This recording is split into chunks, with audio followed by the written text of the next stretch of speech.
just about got it. There we go. There's that one. Okay, next jar. There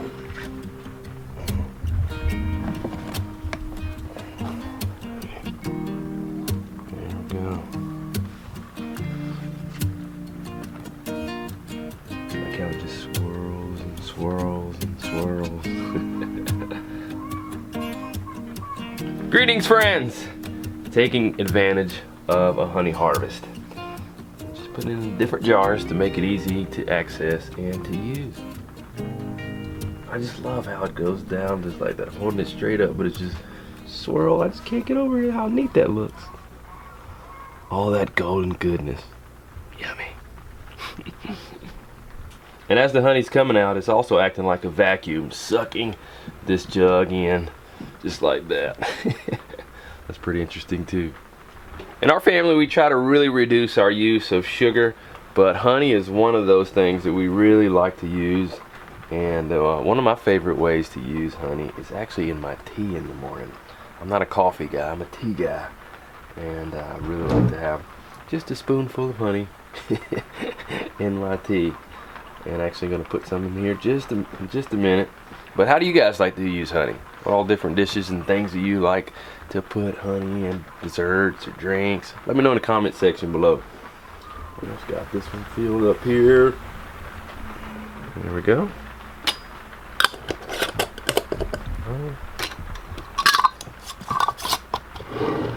That.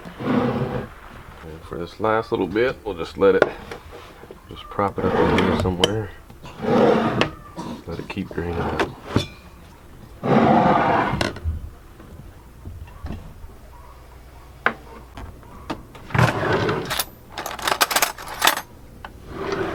Now for my tea. Let's get a little bit of that goodness in there, that golden goodness.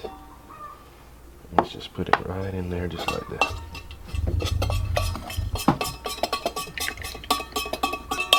And I would say I'm a weird tea guy. I like kind of your weird teas, like this right here is turmeric tea.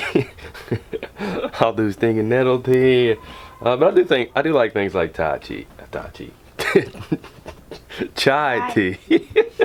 I have done Tai Chi before, but chai tea is another tea that I like. But I'm not a huge fan of like some of like the jasmine teas, the Earl Greys, and not really me. I'm just a weird tea guy, I guess. Alrighty. So one of the things I've been thinking about here is, especially this past year, is really just maximizing the harvest. And it reminds me of Proverbs 12, I believe, 12:27 maybe. It says, the lazy man does not roast what he hunts, but the diligent man makes use of everything. So really just trying to add diligence as part of my character and all the different things that we're growing around here, just trying to maximize it. What use would it be to put all the energies into growing things and then just letting it go to waste? But to really maximize and use it, and whether we're using it for our family or for the benefit of others, really trying to take advantage of using it. So here recently, actually we just got through processing ducks, and then I smoked them. If you haven't seen that video how I smoked ducks for the first time, make sure you check out that video. But now all the ducks that we smoked all at once, what do you do with them? We're actually going to preserve them by sealing them. Talked about vacuuming earlier. We're going to do the same with our ducks. A little slippery. It's raining. We actually need the rain. We haven't had significant rain this season at all, so we really need it. Our pond's actually really low.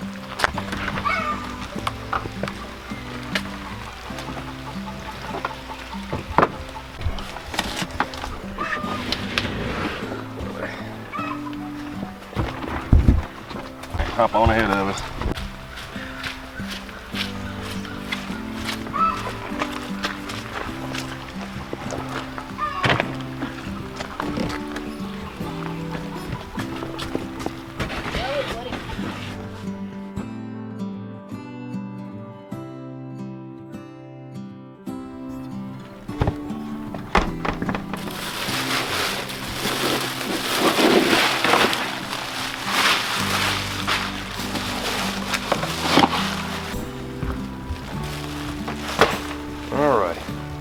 So we let our ducks that we cooked.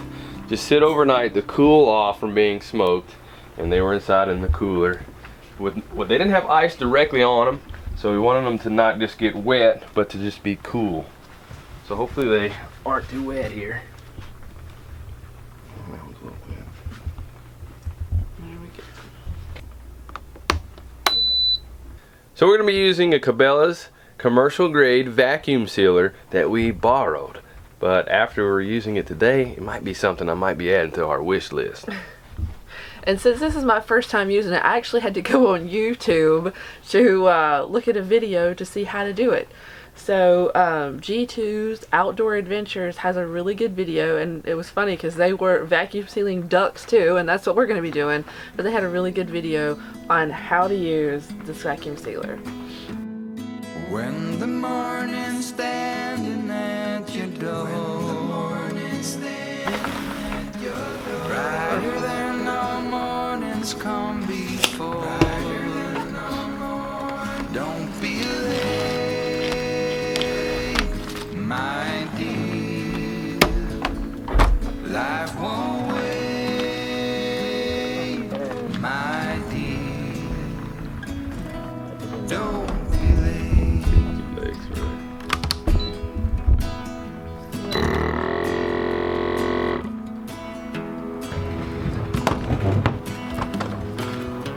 So in the video, she used butcher paper to wrap the duck in before the vacuum seal so no bones will stick out. Well, I don't have any butcher paper, and I didn't know about that before, but I do have some parchment paper, so I think I'm going to try and wrap our duck in some parchment paper and then put it in the vacuum bag before we vacuum seal it.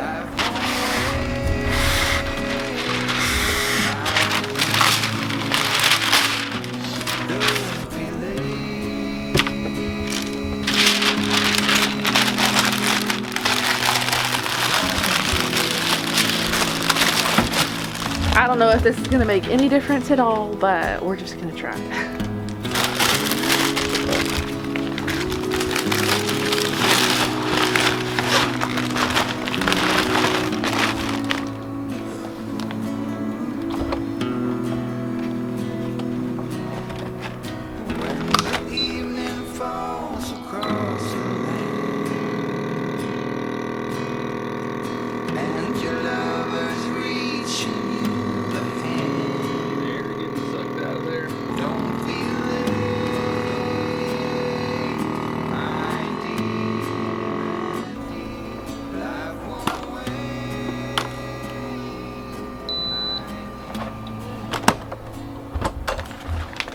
Get it? Yep, our first vacuum sealed duck. Wow. First one. So some of you may be wondering, like I was, why you need to vacuum seal your meat as you're putting it before you put it in the freezer. And the reason why is vacuum sealing it will remove the air from the packaging that the meat is in, and that will actually help preserve the meat, and so that way it can be in the freezer a longer period of time without risking it getting freezer burn. So that way it's just helping to better ensure the preservation of your meat. Is that right? Yes, that is correct. You're trying to get 2 in this one? Yeah, let's just see what we can do. I don't know if it'll work. Give it a shot. But a lot of what we do on the homestead is just trial and error, right?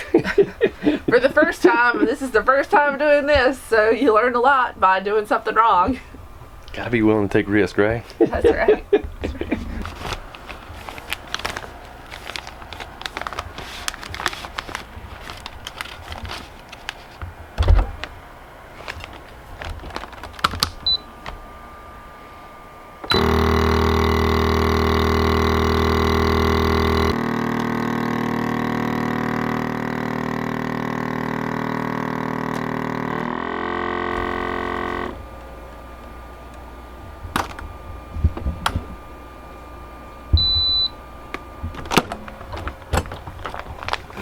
Did it work? Yeah, 2 in there.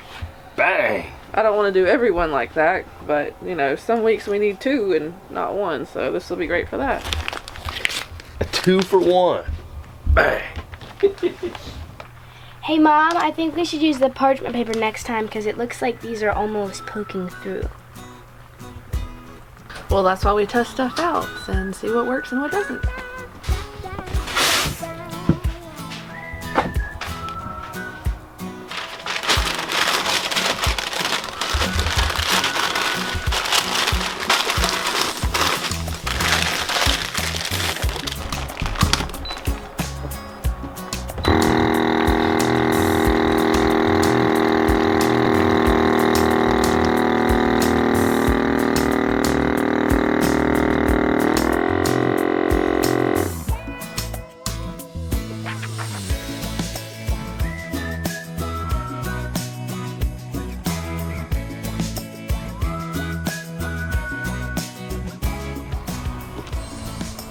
It smells so good, like I just want to eat them. It smells great to me too. While they were in that room, the whole room was just covered with the smell, and I was just like, oh, the aroma. My mouth just started watering again. It's like, I want to eat some more duck. Like father, like daughter on this one. Wish you guys had some smell-o-vision. It does smell really good. I really think this is how we should do most of the meat here on the farm that we raise. Because we butchered it one day, let it rest, smoked it another day, and then packaged it. It just makes it so much easier that we can pull a cooked meal straight out of the freezer and just heat it up, and I don't have to worry about defrosting a chicken and then cooking it, and it would just be a long process. Plus, if you have somebody in need that just needs a meal, somebody that just had a baby, or someone in the family that's sick, you can pull one of these right out of the freezer and take it to them, and it was something really easy that they can heat up whenever, you know, you don't feel good or you don't have time to make a full meal. I see you over there eating some of those pieces. Stop it. Now, we're not eating any now. Eat it later. Alright? But it smells so good! Keep your hands to yourself. Do you see what I deal with? If it's not one, it's the other doing it.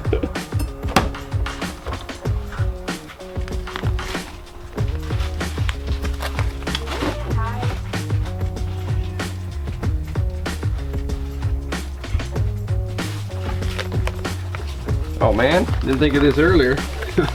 We should have started writing down what we have on there, and then when we're packaging these.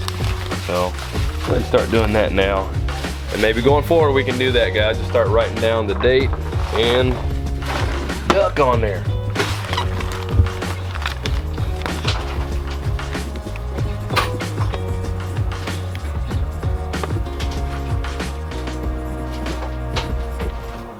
So going forward, just be a lot easier if we write them on there before we seal them. Okay, this is our last one. Put it in there good.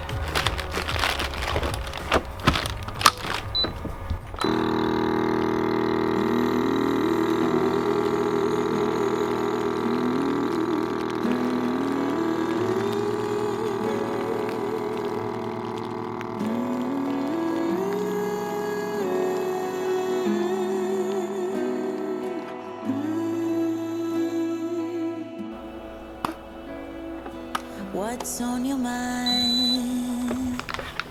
I see that you are struggling. Why wasting time to try to fix this on your own? You said you'd be alright. Around the corner is another day.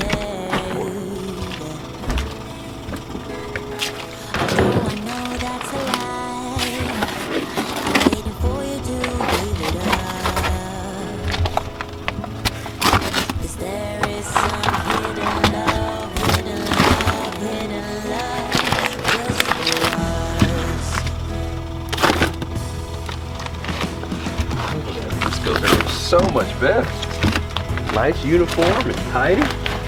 Means we can get more in there. More efficient. More efficiently using our space. Wowzers.